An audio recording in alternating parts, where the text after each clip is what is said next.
अस्सलाम वालेकुम, मेरा नाम है चासिफ हाशमी और ये है Toyota Fortuner GR sport 2025 model black में और वाइट में। फॉर्च्यूनर का top flying version of GR sport है और वर्ल्ड वाइड ये गाड़ी बहुत ज़्यादा पॉपुलर है, स्पेशली इंडिया में और पाकिस्तान में, क्योंकि ये गाड़ी लुक्स के लिहाज से खूबसूरत है बहुत सारा ड्यूरेबल, बिकती भी फॉरन है और पावर के लिहाज से ही बहुत ज़बरदस्त गाड़ी है। टोयोटास वर्ल्ड वाइड बहुत ज़्यादा पॉपुलर है, मोस्टली अपनी ड्यूरेबिलिटी की वजह से, and these cars are not different.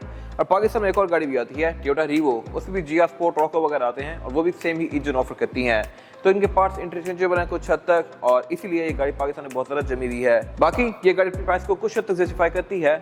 वैसे फॉर्च्यूनर की ये जनरेशन बहुत कम पैसे से आना शुरू हुई थी, बट होते होते ये गाड़ी बहुत ही महंगी हो गई है। बट स्टिल अभी भी अपने प्राइस पॉइंट पे ये गाड़ी अच्छा ऑप्शन है, क्योंकि और कोई ऑप्शन है ही नहीं इस कैटेगरी में। प्राडोस हैं लेकिन वो गाड़ियाँ 2.7 पेट्रोल होती हैं, थोड़ी अंडर पावर होती हैं, तो मेरे ख्याल से ये गाड़ियाँ भी ठीक हैं। और अगर बात की जानकारी की प्राइसेस की, तो ये ब्रांड न्यू है, अनरजिस्टर्ड है और इनकी डिमांड 2 करोड़ 20 लाख है। ये रेडी साइकिल मोटरस्पोर्ट के पास अवेलेबल है और अगर आपने इनके बारे में कोई इन्फॉर्मेशन लेनी है तो आप दिए गए नंबर पर कॉल कर सकते हैं या फिर आप साइकिल मोटरस्पोर्ट को विजिट कर सकते हैं। साइकिल मोटर्स की टोटल 2 ब्रांचेस हैं, रावलपिंडी में एक मरी रोड पे और फिर एक रावलपिंडी में GT रोड पे, ये वाली ब्रांच। इन दोनों ही ब्रांचेस पे गाड़ियों की बाइंग एंड सेलिंग के साथ साथ गाड़ी की मॉडिफिकेशन का काम भी किया जाता है। तो गाड़ियों के किसी भी तरह के काम के लिए cycle motorsports is the place. Overall these are great SUVs and today I am going to review them.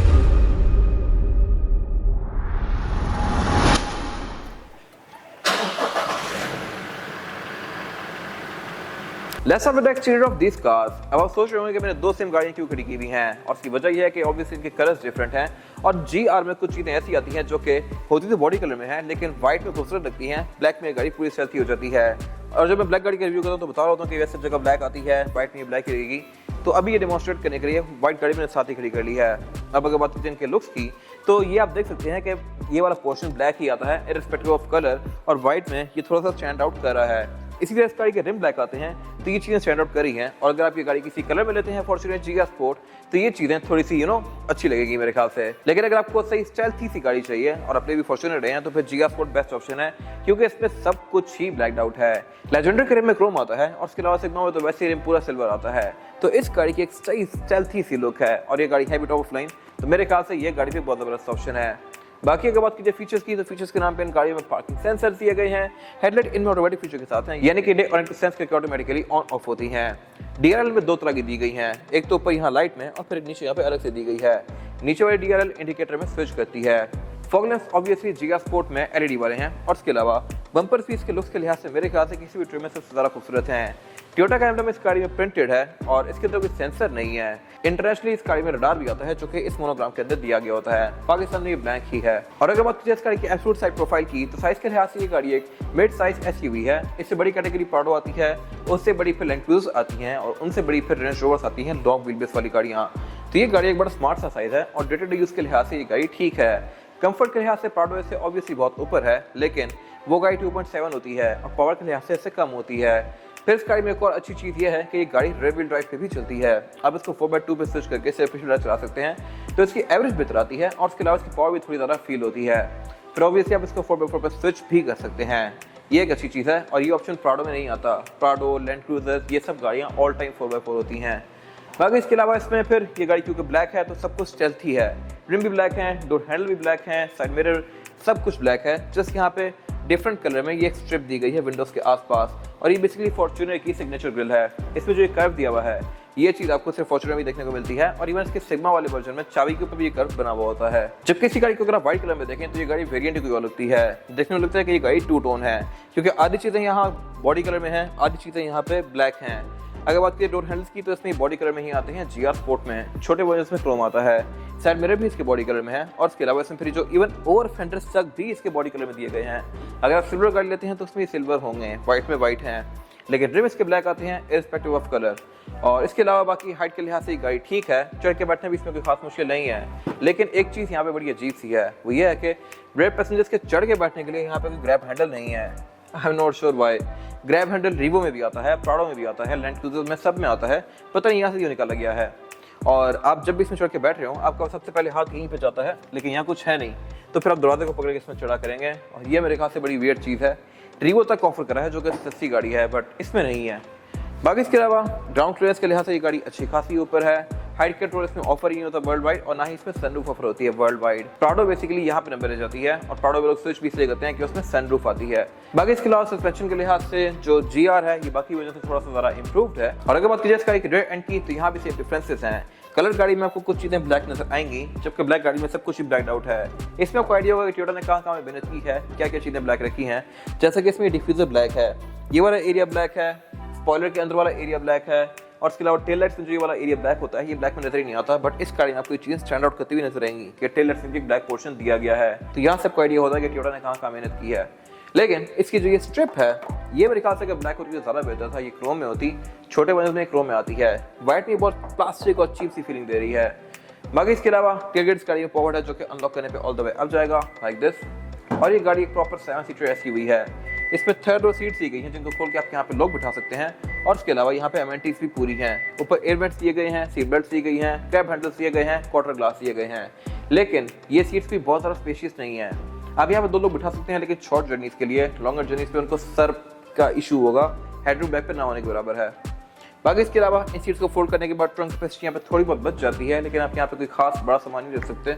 और इसके अलावा टेलगेट्स गाड़ी में पावर्ड है तो इसकी हाइट को भी आप एडजस्ट कर सकते हैं, जिसकी गाइड मैंने बनाई हुई है, और जाके आप मेरे पेज पे देख सकते हैं। ऑब्वियसली इसमें सेंसर भी आता है, ये लग के रुक जाएगा लाइक दिस।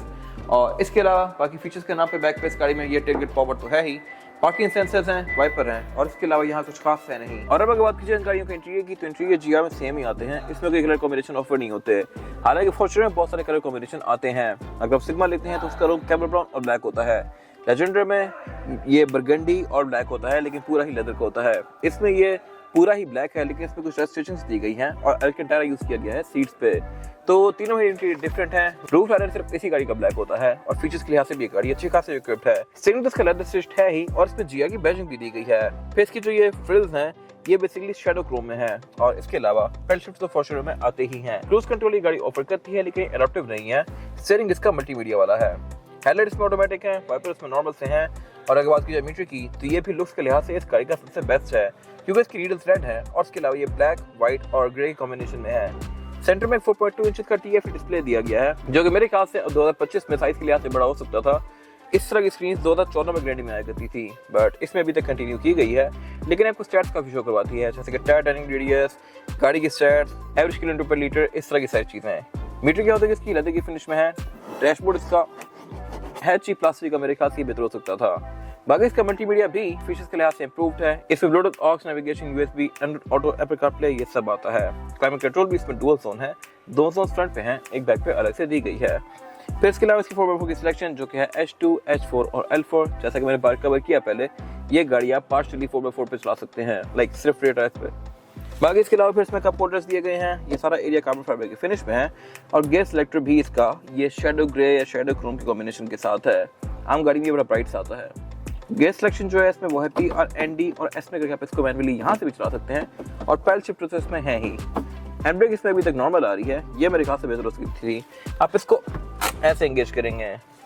बाकी इसके अलावा यहाँ पे ड्राइव मोड्स दिए गए हैं, eco, normal, sport, traction control है, डिफरेंशियल लॉकिंग है, और सेंट्रल कंसोल है, जो कि स्पेस के लिहाज से बस ठीक है, लेकिन यहाँ कोई कूल बॉक्स नहीं है। कूल बॉक्स इसमें है और वो यहाँ पे दिया गया है। यहाँ पर अगर आप ड्रिंक्स रखेंगे तो वो ठंडी रहेंगी, अगर गाड़ी का AC चल रहा है तो। बाकी इसके अलावा सीट्स इसकी अल्केंटारा लेदर कॉम्बिनेशन में है, यहाँ भी इलेक्ट्रॉनिकली एडजस्टेबल, सेम लेदर इसका सीट्स वाला डोर्स में भी कंटिन्यू किया गया है, और डोर पैनल भी इसके ठीक है साइज के लिहाज से। विंडोज की चारों ही सिंगल टाइप वाली हैं, साइड मिरर इसके रिट्रैक्टेबल है। और इसके अलावा अगर बात की जाए रूफ लाइनर की, तो ये तो ब्लैक है ही, लेकिन इसकी वारंटी मिरर के साथ लाइट भी आती है, जो कि ऑटोमेटिकली ऑन और ऑफ होती है। सेंटर में सनग्लास होल्डर दिया गया है, कैबिनेट्स इसकी LED में है। सनरूफ ये गाड़ी वर्ल्ड वाइड ही ऑफर नहीं करती, अगर आती तो मेरे ख्याल से ये गाड़ी बेस्ट ऑप्शन होती, बट नहीं दी गई। और अब अगर बात की जाए रेयर पैसेंजर्स के लिए सीटिंग कैपेसिटी की, तो ये बैक बस ठीक है, लेकिन मेरे पास यहाँ पे सफिशिएंट है।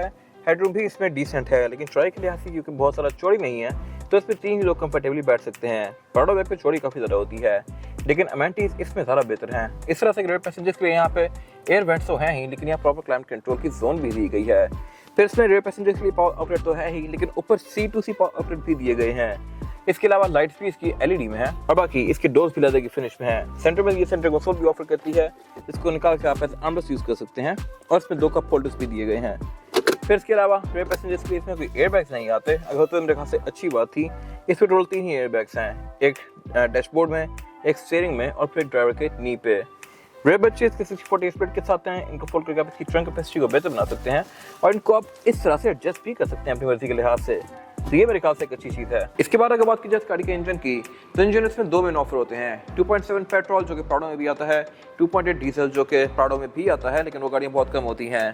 प्राडो की डिमांड मोस्टली पेट्रोल में है, डीजल में इसकी डिमांड नहीं है और इसका एक उल्टा सीन है, इसकी डिमांड डीजल में है, पेट्रोल में नहीं है।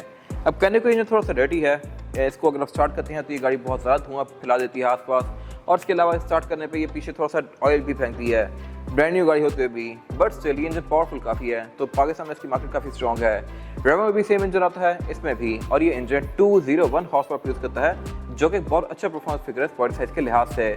फिर इसके अलावा ये इंजन पार्शियली 4x4 है, आप इसको 4x4 और 4x2 के बीच में स्विच कर सकते हैं। फिर इसमें ऑटोमेटिक ट्रांसमिशन ही ऑफर होती है और ये है भी काफ़ी टाइटली पैक्ड। पार्ट्स भी इसके पाकिस्तान में आपको इजीली अवेलेबल मिल जाते हैं और ये एवरेज भी आपको 10+ की दे सकता है, जो कि मेरे ख्याल से बहुत ज़बरदस्त एवरेज है। ये एवरेज आपको सेवी की एमजी वगैरह देती हैं, जबकि इतनी बड़ी गाड़ी से भी आपको वही एवरेज आ रही है। फिर इसके अलावा इसका जो टॉर्क है ये 500 न्यूटन मीटर है, क्योंकि ये गाड़ी एक डीजल गाड़ी है, तो यही मेरे ख्याल से नॉर्मल फिगर है। और इसके अलावा बाकी इसमें ABS, traction control, driver modes वगैरह, ये इंस्टॉलेशन सब कुछ आता है, बट ओपन इसका बोनट हार्डवेयर से होता है, तो ये चीज़ मेरे ख्याल से बेहतर हो सकती थी। और इसमें टायर साइज होता है फॉर्च्यूनर में, ये है 265, 60 और 18 इंचेस का रिम अक्रॉस ऑल फॉर्च्यूनर्स आता है, लेजेंडरी में भी, सिग्मा में भी, और इसके अलावा रिव्यू में भी सेम टायर साइज आता है। रिम इस गाड़ी में ग्लॉस ब्लैक है, जो कि लुक्स के लिहाज से थोड़े स्टेल्थी हैं, और इसके अलावा इसकी जो ब्रेक कैलिपर्स हैं ये रेड कलर के हैं और उन पर GR की बैचिंग दी गई है। ये चीज़ भी सिर्फ GR में है। छोटे वर्जन में ब्रेक कैलिपर सिंपल से आते हैं। टायर्स गाड़ी में डनलॉप ग्रैंड ट्रैक है, जो कि आपको टोयोटा की मोस्टली कार्स में देखने को मिलेगा।